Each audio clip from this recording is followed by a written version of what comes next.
दिव्या को इस वक्त कई सारी मेकअप आर्टिस्ट दिव्या को पकड़कर लेकर आ रही थी, जो इस वक्त दुल्हन की सहेली का काम कर रही थी, क्योंकि दिव्या की कोई भी सहेली यहाँ मौजूद नहीं थी।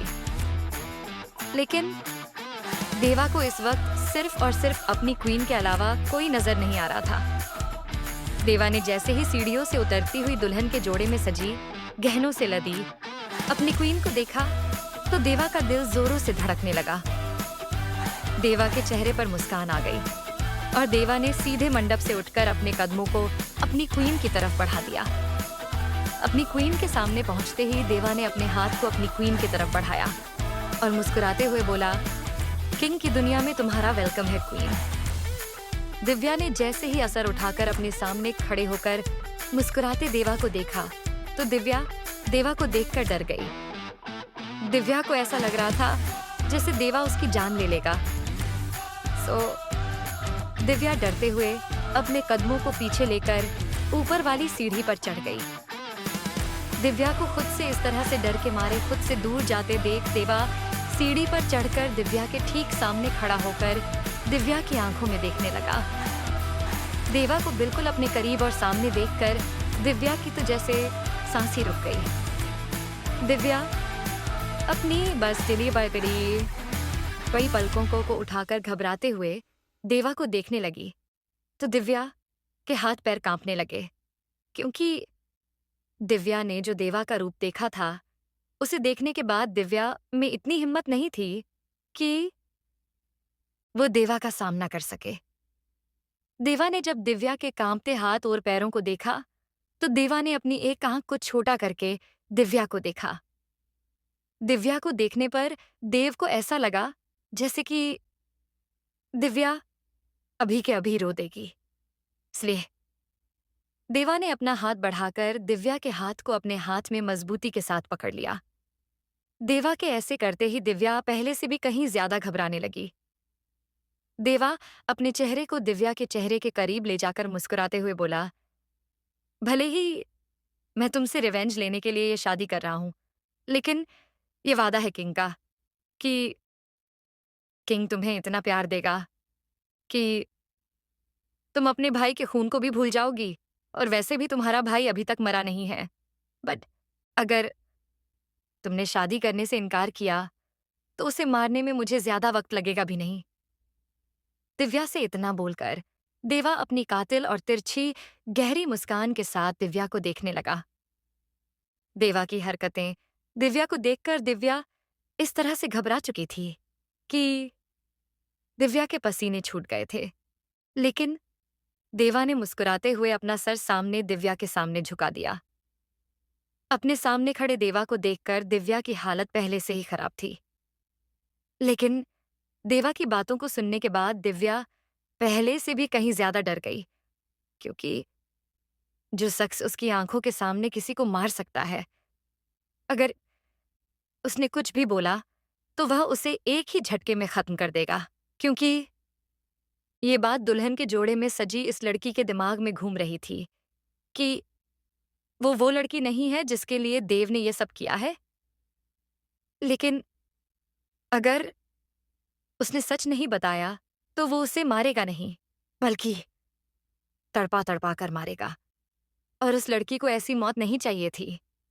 घबराहट के मारे उस लड़की का दिमाग पूरी तरह से हैंग हो चुका था। लेकिन फिर भी वो लड़की हिम्मत करके सीढ़ियों से नीचे उतरकर देवा के सामने सर झुकाते हुए बोली, मैं वो लड़की नहीं हूं जिससे जिससे आप शादी करना चाहते हैं। मुझे नहीं पता कि ये लोग मुझे उठकर क्यों लाए हैं, लेकिन मैं आपकी क्वीन नहीं हूं। प्लीज मुझे जाने दीजिए, मैं आपके सामने हाथ जोड़ती हूं। उस लड़की ने इतना बोलते हुए युवान के सामने हाथ जोड़ दिया और साथ ही उसकी आंखों से आंसुओं की धारा बहने लगी। देवा ने जब उसे सर उठाकर अपनी क्वीन की आंखों से आंसू गिरते देखे तो गुस्से के मारे देवा का दिमाग खराब हो गया। एक बार फिर से गुस्से वाला शैतान देव पर हावी हो गया। देवा ने सीधे दिव्या का हाथ पकड़ा और उसे खींचते हुए मंडप की तरफ ले जाते हुए बोला, लगता है तुम्हें अक्ल नहीं आएगी।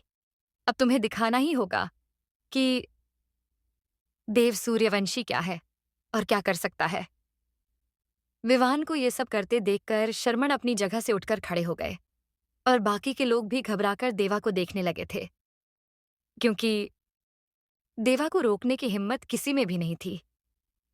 देवा जिस तरह से अपने लंबे लंबे कदमों के साथ चलते हुए उस लड़की को दिव्या समझकर घसीटते हुए आगे लेकर जा रहा था, उसे लड़की को देवा का मुकाबला करने के लिए लगभग दौड़ना पड़ रहा था। लेकिन हैवी लहंगे और ज्वेलरी को पहने होने की वजह से अचानक से उस लड़की का पैर लहंगे में अटका और वो लड़की सीधे फ्लोर पर गिर गई और साथ ही दिव्या की दर्द से भरी चीख भी निकल गई। लड़की के फ्लोर पर गिरते ही पूरे होटल में मौजूद में गेस्ट ने अपनी आंखों पर ऐसे हाथ रख लिया जैसे कि उन लोगों ने कुछ देखा ही नहीं हो, क्योंकि देवा की क्वीन को गिरते हुए देखना देवा की शान के खिलाफ था और कोई इस गुस्ताखी को करने के जुर्म में अपनी जान नहीं गंवाना चाहता था। देवा ने जब पीले पीछे पलटकर अपनी क्वीन को गिरे देखा, देवा की जैसे सांस ही थम गई। दिव्या की आंखें आंसुओं से भरी हुई थी। दर्द दिव्या के चेहरे पर साफ साफ झलक रहा था और दिव्या उम्मीद भरी नजरों से देवा को देख रही थी। अपनी क्वीन को देखने के बाद देवा ने गहरी सांस भरकर अपने गुस्से को कम किया और झुकते हुए अपनी क्वीन को अपनी बाहों में उठाकर सीधे मंडप में आ गया। इस सारे मंजर को देखने के बाद डर के मारे पंडित जी के माथे पर भी पसीना आ गया था। पंडित जी माथे कांपते हाथों से अपना पसीने को साफ किया और देवा को देख पंडित को चुपचाप खड़े रहे। देवा ने अपनी शेरवानी के अंदर से गन निकाली और गन को पंडित पर पॉइंट करते हुए बोला, शादी करवाते हो या तुम्हें भी देवा की शादी में दावत के नाम पर गोली खानी है? देवा। पंडित जी को इस तरह से डरते देख सरमन जी ने देवा का नाम पुकारा तो अपने गुस्से को कंट्रोल करने के लिए देवा ने अपनी आंखें बंद कर लीं और चीखते हुए बोला, व्हाट एम डूइंग डैड? ये सब लोग मुझे गुस्सा करने पर मजबूर कर रहे हैं। अपनी डैड से इतना बोलकर देवा ने अपनी क्वीन को मंडप में खड़ा कर दिया।